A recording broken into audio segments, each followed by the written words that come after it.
Hey, what's up, garden friends? Jeff, your tropical plant party. How's everybody doing? Hope you're good. I am great. And today, it's time to work on this vanilla orchid. Now, just a couple weeks ago, I picked this vanilla up from my local orchid show. I've always wanted one of the creamy variegated ones, and it was a fairly reasonable price.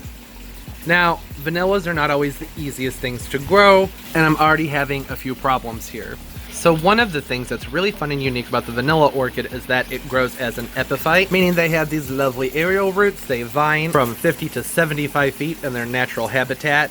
Not so much in captivity. These still get huge for a houseplant. But they're also terrestrial. I don't think these would necessarily do well in a super compact soil, but maybe a condition more of a loose type of soil, but not straight up bark, because they actually have roots that will take nutrient from the dirt. But being potted up in just bark probably is not the best thing for these. Now, these came from someone who grows them in a greenhouse with very humid conditions. They specialize in Paphiopedilum, so I'd imagine that they didn't really have an issue keeping this guy hydrated. Now, that's a different story for me. I just don't think this is going to do. So, I have my pot here, and you know what though? I don't think I should use a clay pot, because I think this might dry out a little bit too fast. So, should have thought this one through. I'll be right back. Alright, this is the best thing I could find. I don't really have many plastic pots. I have like plastic nursery cans, nursery pots, but this is at least glazed, so it should hold in the moisture a little bit better. It's a bit large, but I think that's okay. Vanillas grow fairly quickly when they're happy. There's one problem though. You can see down here this drainage dish is attached. I really do not like when the drainage dishes are attached, because sure, the water can drain out, which is cool, but then it ends up sitting in there. So, okay, before I even get to the orchid potting part, I need to drill some holes in the bottom of the drainage dish so the water has somewhere to go. So I'm gonna do that. I tell you, nothing can just be easy. Alright, so here I have my drill and a diamond saw. No, I keep wanting to call it diamond saw. A diamond drill bit. And this should cut through the ceramic fairly easily.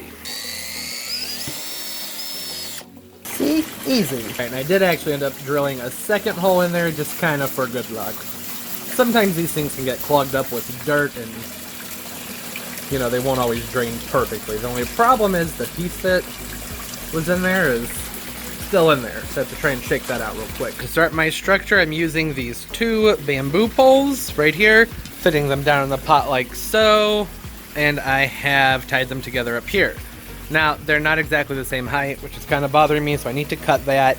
And I'm going to wrap this with coconut fiber. You know what? Miss Orchid Girl did her vanilla pretty much exactly the same way, so I'm not really going to show this, but I'll link that video down below in the description for you, so you can check that out. But she did a better job than I'm ever going to do on this, so. Okay, all done with that. Using this clear string, I think it's made for jewelry. It's kind of elasticy. But I ran out. I mean, there's a little bit left, but not enough to fix this. So I spiraled the string down, and in order to get the lumps out, I need to go from the opposite direction and spiral it back up, but I don't have enough. But I do have this green floral wire here. I don't really like how that looks. I don't want it going all the way up and down. So I just use it to kind of fix up the bottom a little bit. Now I need to go ahead and get this filled up with dirt, and then get the orchid ready to move in there. As far as dirt goes, or I should say potting medium, I am using black gold. Now, I never thought I would use this stuff. When you squeeze the bag, you can tell that this is basically potting soil. In fact, the back of the bag, regionally formulated, contains a blend of processed softwood bark, Canadian sphagnum, peat moss, perlite pumice, borer cinders, and dolomite lime. Alright, so I'm a fan of it having the dolomite lime in there, even though that can kind of raise your pH. But it releases calcium, so that's cool. I'm not a fan of the peat moss. I prefer coconut coir. Peat moss is not the most environmentally friendly way to go. I didn't read the ingredients before I bought it. They say this is good for epiphytic orchids. I would say absolutely not. Let's go ahead and open up the bag and look at what. You know, you'd think for like 10 or 12 bucks they could put one of those easy open tabs on here. Oh, look at that. Yeah, that's basically potting soil. I mean, I would say it is. If I give this a shake, you can kind of see all these little white specks moving around in there. Those are thrips, and they're relatively harmless. They just eat dead, decaying matter. They're not going to hurt anything. Okay, update. I actually just went and bought a new bag.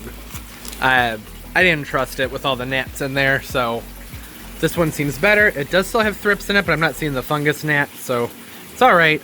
I am going to go ahead and add more orchid bark to this, though. I want it to have a little bit more air movement. Like I said, this is basically just potting soil. All right, so here's our potting mix. This is orchid bark. I threw in a little bit of lava stone, too, just to be safe, and I'm going to go ahead and blend that together. And I keep my orchids outdoors late spring through early fall. Some years it rains a lot.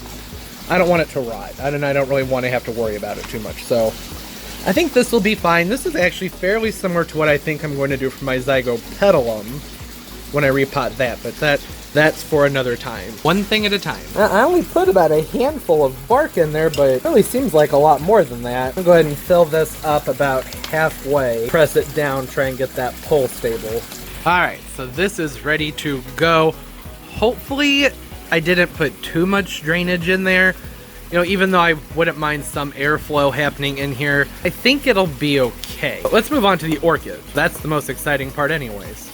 Now, like I pointed out before, there is some desiccation in here. I thought maybe it was rot, but they're not really squishy. They're kind of firm. But to really know what's going on in there, I need to remove it from its pot. Let's do that now. Yeah, okay. There we go. Not much happening in the way of roots here. I can look at this and say the roots have attached themselves to the bark. I was initially thinking that I was having trouble keeping up with keeping this orchid watered, but I think the scenario here is that it was potentially overwatered, or maybe it was too cool at some point and it got watered. Not really certain. There's still some light on some of the roots, so I think it will be okay. Just to be safe, I may put a little ball of dirt right in here where the growth is to help encourage new terrestrial root growth, just to be safe. I think that this is going to work out okay. And to hold this in place, I'm just using those little clips. What are they called? Butterfly clips? Are they only called butterfly clips if they have butterflies on them? So that's going to hold that in place while I go ahead and backfill this and trim off some of this dead foliage. I'm making sure that any fuzzy roots that are clearly the terrestrial roots are going to be fully submerged into the potting mix. And it does look like the highest point of those roots is right about here, which is fine because that's going to be just beneath the soil line. So that should work out perfectly. And now that that's done, just going to go ahead and water this in. And I'm going to keep watering it until all the dirt has settled and I see the water running out of the bottom of the pot. Because this is a loose drainy mix, I may need to go in and add more dirt. Like I can see here, I need to put more potting mix in there. This potting mix, I'm not certain that this is going to work out. This is really holding in a lot of moisture. I'm going to give it a few hours and see if it starts to dry. My humidity is fairly low, which is why I'm going to be keeping this orchid over here on my humidity table during the winter months.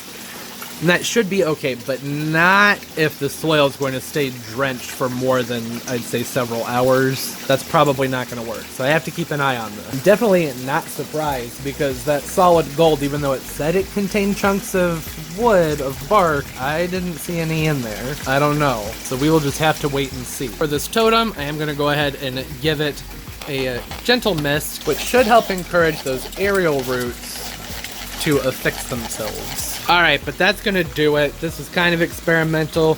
You guys let me know how you've been potting up your vanilla orchids, if you have any. I really am concerned about this mix, even though most of the things I have read, even from American Orchid Society, says to go ahead and use things like peat. I don't know. We will see. Time will tell. But hey, at least I can say this. It's pretty. Don't forget to leave a thumbs up. It helps the videos a lot. Subscribe as well. I upload multiple times a week. Comment down below. I love talking to y'all. And I will also link my social media in the description down below. Follow me, I'll follow you back, and we can have fun nerdy plant time looking at each other's plant pictures. Yeah, as always, everybody, keep on growing.